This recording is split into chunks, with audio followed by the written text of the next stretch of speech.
আলাইকুম রহমতুল্লাহি ওয়াবারকাতু। আপনারা জানেন যে সবাই আইপিএল থেকে মুস্তাফিজকে বাদ দিয়েছে ভারত। এই কারণে কবি দেওয়ান মতিউর রহমান খানের কাছে কিছু কথা জানবো আমরা। তো কবি দেওয়ান মতিউর রহমান খান এই ব্যাপারে কিছু মতামত দিবেন। আউযু বিল্লাহি মিনাশ শাইতানির রাজিম। বিসমিল্লাহির রহমানির রহিম। আলহামদুলিল্লাহি রাব্বিল আলামিন আর রহমানির রহিম মালিকি ইয়াউমিদ্দিন। আসসালামু আলাইকুম।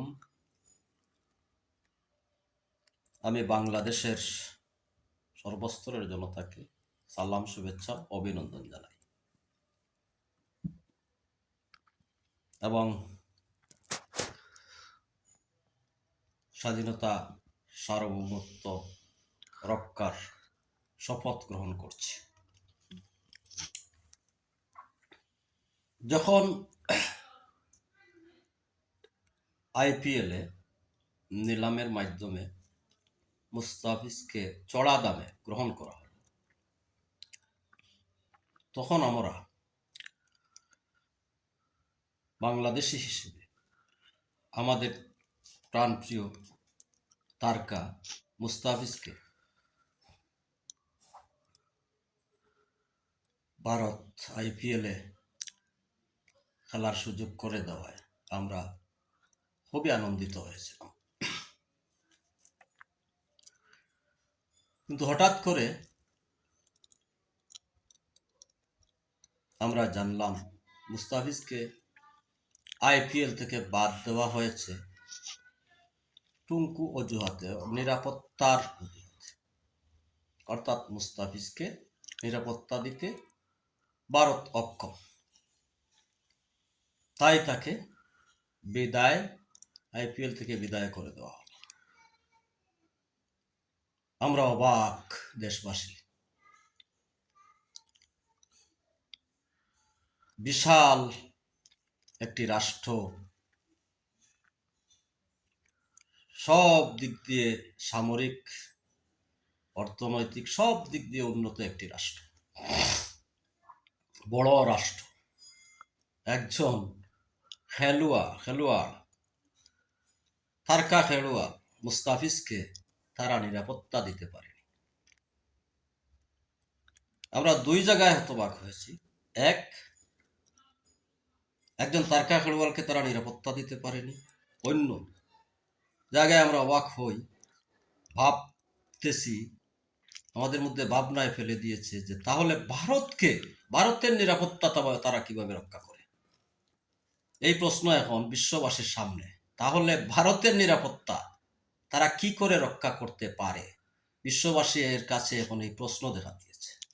বিশ্ববাসীর কাছে প্রশ্ন দেখা দেওয়ার যৌক্তিক কারণ, একজন তারকা খেলোয়াড়কে তারা নিরাপত্তা দিতে পারেনি, তাহলে তারা তাদের দেশের নিরাপত্তা কি করে রক্ষা করবে? যাই হোক, আমরা অত্যন্ত দেশবাসী, সর্বস্তরের নাগরিক, সর্বস্তরের জনতা, ধর্ম বর্ণ নির্বিশেষে, জাত গোত্র সবাই আমরা মনের দিক থেকে, হৃদয়ের দিক থেকে আমরা অনেক কষ্ট পেয়েছি। এত বড় আঘাত পেয়েছি যে আমরা ভারতের কাছ থেকে এত বড় আঘাত আশা করি। প্রতিবেশী রাষ্ট্র, আমরা 71 থেকে আজ পর্যন্ত আমরা তাদের সাথে মিলেমিশে চলছি। যদিও তারা আমাদের উপর জুলুম, নির্যাতন, নিপীড়ন, দখল বাজি থেকে শুরু করে আমাদের উপর তারা মই চালিয়ে যাচ্ছে 71 থেকে আজ পর্যন্ত, আমাদের বুকের উপর দিয়ে তারা মই চালিয়ে যাচ্ছে, তবুও আমরা শান্তশিষ্টভাবে তাদেরকে প্রতিবেশী হিসেবে আমরা গ্রহণ করে নিয়েছিলাম। কিন্তু হঠাৎ করে আমাদের একজন তারকা খেলোয়াড়কে তারা নিল সসম্মানে, আবার তারা লজ্জার সাথে আবার বিদায় করে দিল। এতে আমরা ধর্মবর্ণ সবাই মনের দিক থেকে অনেক কষ্ট পেয়েছি। বাংলাদেশ সরকার, বর্তমান বাংলাদেশ সরকারের প্রধান জনাব ডক্টর ইউনূস সাহেবকে আমি অভিনন্দন ও শুভেচ্ছা জানাই এবং বিসিবি আমাদের বাংলাদেশের ক্রীড়া সংস্থাকে, জাতীয় ক্রীড়া সংস্থাকে আমি অভিনন্দন ও ধন্যবাদ জানাই। 54 বছর থেকে আমরা মেরুদণ্ড সোজা করে দাঁড়াতে পারিনি। আমাদের মেরুদণ্ড ওই শত্রুবাহিনী বাঁকা করে রেখেছিল। বিভিন্নভাবে আমাদের শত্রুরা, দেশের শত্রুরা, জাতির শত্রুরা বাঁকা করে রেখেছিল। আমরা 54 বছর কাটিয়ে দিয়েছি, আমরা সোজা হতে পারিনি। কিন্তু আমাদের এই বর্তমান সরকার আসার পর থেকে আমরা আশাবাদী হয়েছি, আমরা সাহসী হয়েছি। তাই মুস্তাফিজ ফিরে আসার পর সরকার তথা বাংলাদেশ ক্রীড়া সংস্থা, জাতীয় ক্রীড়া সংস্থা যে সিদ্ধান্তগুলো নিচ্ছে যে আমরা আইপিএল খেলা সম্প্রচার করব না, আমরা আইপিএল খেলায় ভারত যাব না, এ সমস্ত সিদ্ধান্তগুলো যখন বাংলাদেশ জাতীয় ক্রীড়া সংস্থা সরকার গ্রহণ করছে, তখন মনে হচ্ছে 54 বছর পরে যে সম্ভবত আমরা স্বাধীন একটি দেশ, আমরা কারো পরাধীন নয়। স্বাধীনতার স্বপ্ন, সার্বভৌমত্বের স্বপ্ন, সার্বভৌমত্ব স্বাধীনতার স্বপ্ন রক্ষা যে শপথ, ধীরে ধীরে আমরা এই শপথের পথে এগিয়ে যাচ্ছি। তাই বাংলাদেশ সরকার, বাংলাদেশ জাতীয় ক্রীড়া সংস্থাকে আমি আমার মনে অন্তরের অন্তঃস্থল থেকে অভিনন্দন জানাই। আপনারা যে সিদ্ধান্ত নিয়েছেন যে আইপিএল খেলা সম্প্রচার করা হবে না, আইপিএলে আমাদের টি-20 বিশ্বকাপে ভারতে খেলতে যাবেন না, এ ধরনের সিদ্ধান্তে আমি বলবো আপনারা মেরুদণ্ড সোজা রেখে অটল থাকুন। তাতে আমাদের দেশের আর্থিক যা ক্ষতি হয় হোক, কিন্তু আমাদের আত্মমর্যাদা রক্ষা তো হবে, আমাদের ইজ্জত তো রক্ষা হবে, আমাদের আত্মমর্যাদা তো আমরা মর্যাদায় টিকে থাকতে পারবো। আর্থিক ক্ষতি তো 54 বছর হয়েছে, লুটপাট তো 54 বছর হয়েছে, আমাদের এত লুটপাট হয়েছে যে আমরা তার হিসাব আমরা চাইলে ওরা দিতে পারবে। 63টা নদীর মুখে বাঁধ দেওয়া হয়েছে, অথচ আমি কোনো নদীর দিকে বাঁধ দিলে তার বাধা হয়ে দাঁড়ায়। 63টা নদীর মুখে তারা বাঁধ দিয়েছে, আমরা ধৈর্য ধরেছি। আমাদের ব্যবসা বাণিজ্য সব কেড়ে নিয়েছিল, আমরা ধৈর্য ধরেছি। আমাদেরকে ফকির বলেছে, ভিক্ষুক বলেছে, বলেছে তাদের পেঁয়াজ, তাদের আলু, তাদের এইসব না দিলে নাকি আমরা মরে যাব, আমরা নাকি তাদের কাছে ভিক্ষা চাই। কিন্তু আমরা টাকা দিয়ে কেনার পরেও তারা আমাদেরকে এইভাবে ছোট করে দেখে। সবচেয়ে বড় জিনিস হলো তারা আমাদের সংখ্যালঘুদের, ওই দেশে সংখ্যালঘুদের উপর যে নির্যাতন, পৃথিবীর ইতিহাসে এত সংখ্যালঘুদের উপরে তবু বেশি নির্যাতন আর কোথাও হয় না, একমাত্র তারাই করে। অথচ আমাদের দেশে একটা ইতিহাস গাঁটিয়ে দেখুন, একটা সংখ্যালঘু নির্যাতন হয়নি, একটি সংখ্যালঘু নির্যাতন হয়নি। যা নির্যাতন হয়েছে তাদের ইশারায়, রাজনৈতিকভাবে তারা রাজনৈতিক ফায়দা হাসিলের জন্য তারার ইশারায় যা হয়েছে তা হয়েছে। আমাদের মুসলমানরা, আমরা মুসলমানরা আমাদের হিন্দু বা অন্যান্য ধর্মাবলম্বী ভাইদেরকে আমরা বুকের মধ্যে জড়িয়ে রাখি। একটা বৃহত্তর কোনো মন্দিরে আমরা হাত দেইনি, অথচ তারা আমাদের মসজিদ রক্ষা করতে পারেনি, একটি মসজিদ তারা রক্ষা করতে পারেনি। তারা আমাদের ঐতিহ্যবাহী মসজিদ তারা আমাদের ভেঙে দিয়েছে। তারা আমাদের বিভিন্ন ব্যবসা বাণিজ্য কড়া দামে আমাদেরকে তারা জিনিসপত্র দিয়ে বেশি বেশি টাকা নিয়ে তারা বলে আমাদেরকে নাকি ভিক্ষা দেয়। সংখ্যালঘু নির্যাতন বাংলাদেশে কয়টি হয়েছে এখন পর্যন্ত? এ পর্যন্ত আপনারা জাতিসংঘ কর্তৃক তদন্ত করে দেখুন, কোনো ধর্মীয় সাম্প্রদায়িকতা বাংলাদেশে নেই, কেউ প্রমাণ করে দিতে পারবেন। অথচ একজন মুসলমান মুস্তাফিজ, তাকে আইপিএল খেলতে ভারত মেনে নিতে পারল না। এমন সাম্প্রদায়িক মন মানসিকতাকে আমি ঘৃণা করি। আমি মনে করি আমাদেরকে এখনো মানুষ হতে হবে। বাংলাদেশ সরকার এবং বাংলাদেশ ক্রীড়া সংস্থার প্রতি আমার আকুল আবেদন, দয়া করে আপনারা যে সিদ্ধান্ত নিয়েছেন বিশ্বকাপ খেলায় ভারতে যাবেন না, টি-20 বিশ্বকাপ খেলায় ভারতে যাবেন না, আপনারা আইপিএল সম্প্রচার বন্ধ, যা ক্ষতি হয় হোক, আপনারা এই সিদ্ধান্ত অটল থাকুন। জাতি আপনাদেরকে স্বাগতম, ধন্যবাদ এবং আপনাদের সাথে থাকবে। জাতি আপনাদেরকে স্বাগতম জানাবে, ধন্যবাদ জানাবে, শুভেচ্ছা জানাবে, অভিনন্দন জানাবে এবং জাতি আপনাদের সাথে সব অবস্থায় থাকবে। আর যদি আপনারা এ থেকে সরে আসেন তাহলে আমরা জাতি ধরে নেবে যে মেরুদণ্ড বাঁকা সোজা করা আপনার পক্ষে সম্ভব হচ্ছে না। মেরুদণ্ড সোজা করে দাঁড়িয়ে থাকুন। আমাদের আত্মমর্যাদা বড়, আমাদের স্বাধীনতার অহংকার বড়, আমাদের সার্বভৌমত্ব রক্ষা, আমাদের স্বাধীনতা, সার্বভৌমত্ব, আমাদের আত্মমর্যাদার উপরে আঘাত আসলে আমরা কখনো মেনে নিতে পারি না।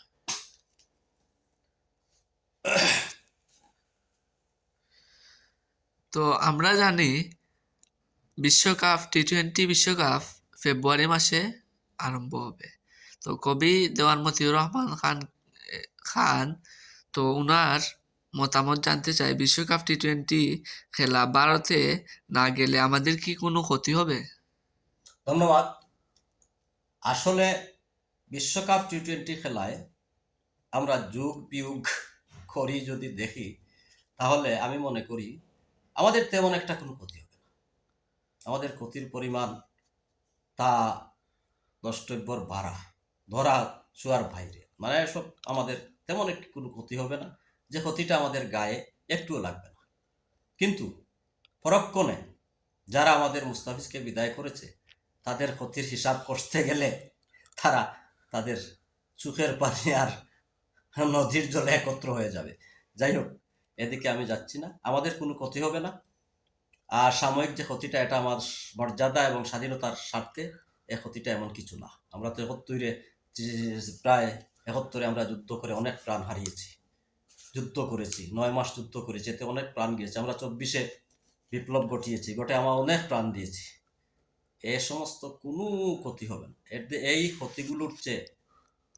ক্ষতিগুলো হিসাবে কিন্তু আইপিএল খেলতে না গেলে আমাদের কোনো রকম ক্ষতি হবে না, এটা আমি মনে করি। ভারত তো আমাদের বন্ধু দেশ, তারা তো আমাদের ক্ষতি চায় না, তাহলে?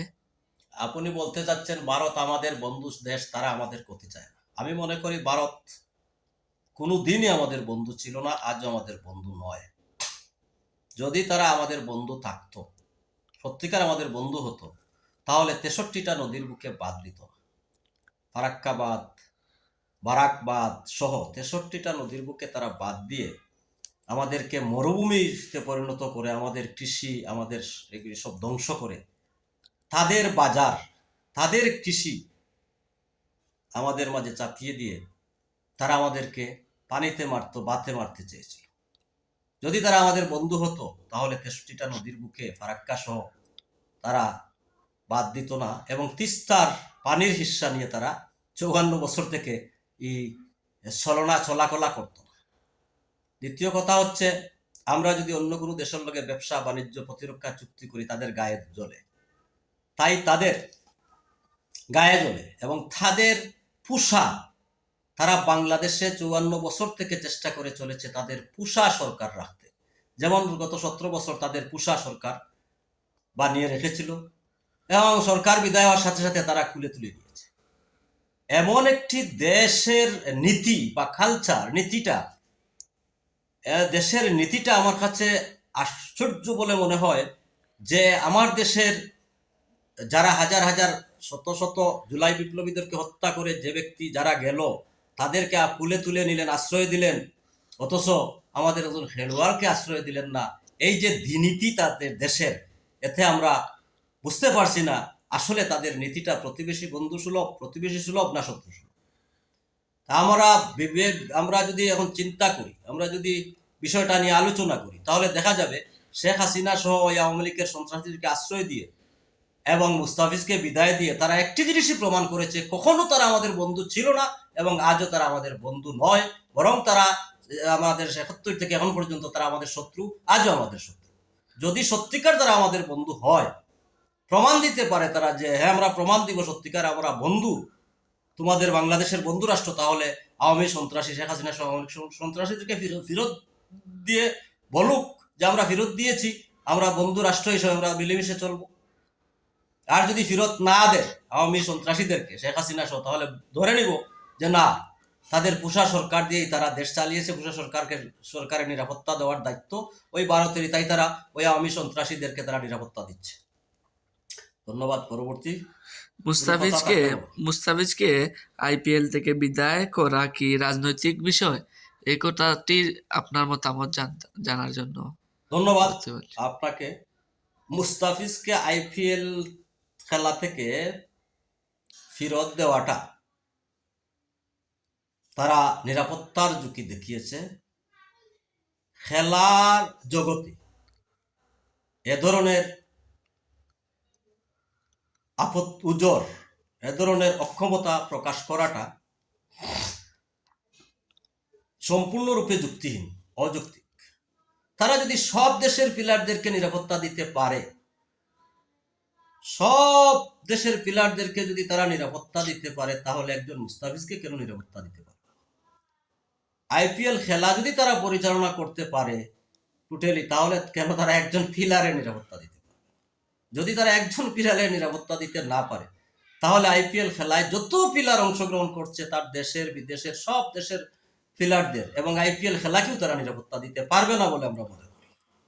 তাদের কথা থেকে, তাদের যুক্তি থেকে, তাদের এই অক্ষমতা থেকে আমরা মনে করি যে যেহেতু একজন প্লেয়ারের নিরাপত্তা দেওয়া সম্ভব হয়নি, তাহলে তারা কোনো প্লেয়ারের নিরাপত্তা দিতে পারবে না, এমনকি আইপিএল খেলারও নিরাপত্তা দিতে পারবে না। এই আর এটি আপনি প্রশ্ন করেছেন এটি রাজনৈতিক কিনা। অবশ্যই এটি রাজনৈতিক সিদ্ধান্ত তাদের দেশের, তারা এটি রাজনৈতিক সিদ্ধান্ত কার্যকর করেছে। কারণ খেলায় এ সমস্ত সিদ্ধান্ত আসে না। কোনো খেলায়, খেলার জগতে, খেলার ইতিহাসে এ ধরনের কোনো সিদ্ধান্ত কোনো খেলা সংস্থা, বিশ্ব খেলা সংস্থা, জাতীয় খেলা সংস্থা, বিভিন্ন দেশের খেলার একটি সংস্থা থাকে জাতীয়ভাবে এবং আন্তর্জাতিকভাবে সংস্থা থাকে, এ ধরনের কোনো উদাহরণ জানা নেই। যদি এ ধরনের কিছু সৃষ্টি হয় তারা মনে করে, তাহলে ওই ভেন্যু চেঞ্জ করে বিভিন্ন ওই ভেন্যু থেকে ওই ভেন্যু বা আরো কড়া নিরাপত্তার মাধ্যমে খেলার সুযোগ করে দেয়। যেমন পৃথিবীর শ্রেষ্ঠ ফুটবল খেলোয়াড় মতে, কারো কারো মতে আমি মনে করি মেসি। মেসি যেখানেই যাবেন ফুটবল প্লেয়ার, তার নিরাপত্তার বিশেষ ব্যবস্থা প্রয়োজন। এখন একজন মেসিকে যা বিশ্ব যেহেতু নিরাপত্তা দিতে পারে, বিশ্বর খেলা জগৎ, ফুটবল হোক, ফিফা হোক, আর ক্রিকেট হোক বা যে কোনো খেলায় হোক, বিশ্ব সংস্থায় যদি একজন নামী তারকাকে নিরাপত্তা দিতে পারে, তাহলে বিশ্ব তারকা মুস্তাফিজকে অবশ্যই নিরাপত্তা দিতে পারবে। আমার মনে হয় ভারত যে সিদ্ধান্ত নিয়েছে এটি বিশ্ব যে ক্রিকেট সংস্থা আছে তাদের সাথে তারা আলোচনা করেনি। যদি আলোচনা করতো তাহলে এমন সিদ্ধান্ত তারা নিতে পারত। এটা তার ব্যক্তিগত তাদের দেশের রাজনৈতিক সিদ্ধান্ত। এই সিদ্ধান্তের সাথে আর কেউ জড়িত নয় বলে আমি মনে করি। ধন্যবাদ। ধন্যবাদ কবি দেওয়ান মতিউর রহমান। ওকে, আসসালামু আলাইকুম রহমতুল্লাহি ওয়া বারাকাতুহু।